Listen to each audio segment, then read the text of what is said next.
Di surau nagari Lubuk Bawah tambah wajanjang nan lahu salung anak-anak riang bararak menanti azan hari patah. Mambao ikrojo kain saruang langang-langka ketek basi ginyang nakana pasan ayah jo amak nak jago surau tampek basan dia.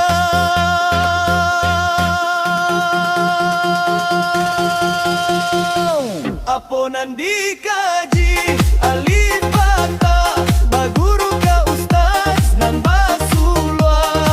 manampuah ilmu dari mudo supaya hidui indahkan sase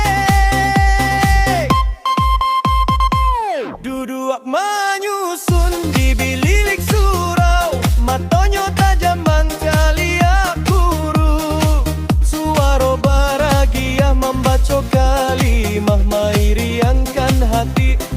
taraga barakai go.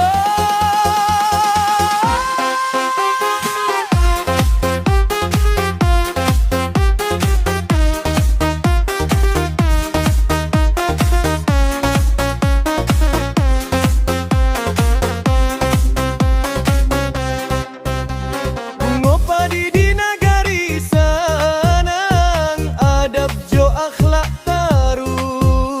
hidup pupuk saja keteklah pandai basalam basa sok basambuik tahu dinan buruan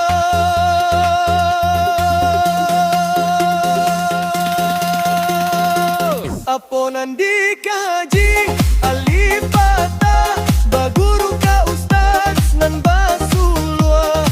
manampuah ilmu dari mudo supaya hidui indahkan sase jembatan gamadu sanjo sinang tampek basobo di bawah lampunan malapi adonan manirukan